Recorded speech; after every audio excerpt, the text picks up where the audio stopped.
انسب شوربة ممكن نعملها في الشتاء والجو ده هي شوربة العدس. حلوة كده وبتدفي، غير ان هي رخيصة.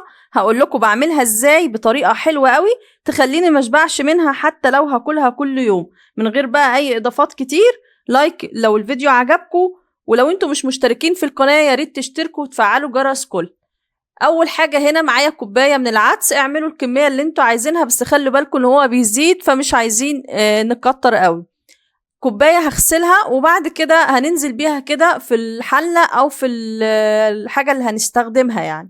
بعد كده هكون مقطعة كده جزراية كبيرة هننزل بيها كده على العدس، و4 كوبايات من المية او كمية المية اللي انتوا عايزينها. احنا بنغطيه بكمية حلوة لانه لسه هيغلي شوية كتار كده ويستوي في المية. بعد كده هنرفعهم على النار وهنغطي عليهم وهنسيبهم كده لحد ما يستوي معانا.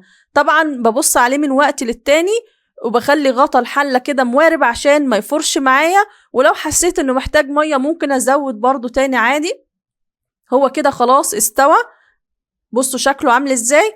في الحالة دي بقى بسيبه لحد ما يبرد تماما وبضربه في الخلاط، او لو عندي هاند بلندر بضربه بالهاند بلندر عادي وهو على النار وهو لسه سخن، لو الهاند بلندر استلز بالشكل ده. بعد كده بقى في طاسة هننزل بمعلقة كده من الزيت وعليهم معلقة من التوم، وهنشوحها كده لحد ما تتحمر معايا كده وتصفر. وهكون مقطعة طماطم كده وعصراها في الخلاط ومجهزاها جنبي عشان اول ما التوم تاخد معايا لون هننزل عليها بعصير الطماطم. كده تمام. هننزل بعصير الطماطم.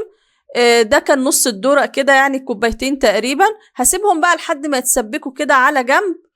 تعالوا بقى نبص على العدس بتاعنا بعد ما ضربناه.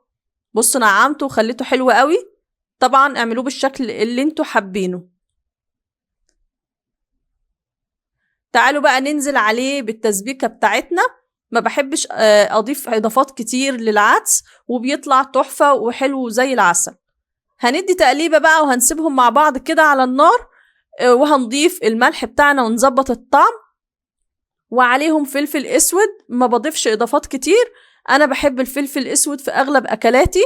مش حابين تنزلوا بالفلفل الاسود براحتكم.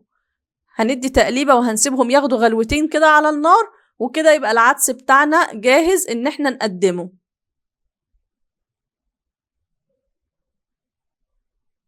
خلاص كده هنشيله من على النار كده تمام قوي.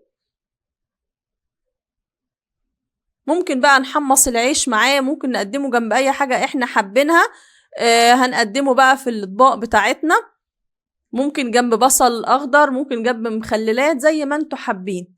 في الشتاء دي اكلة حلوة كده وسريعة وسهلة وما خدتش معانا يعني اي مجهود ومشبعة كده ولذيذة. ده كان فيديو النهاردة، يا رب يكون عجبكم طبق النهاردة. باي باي.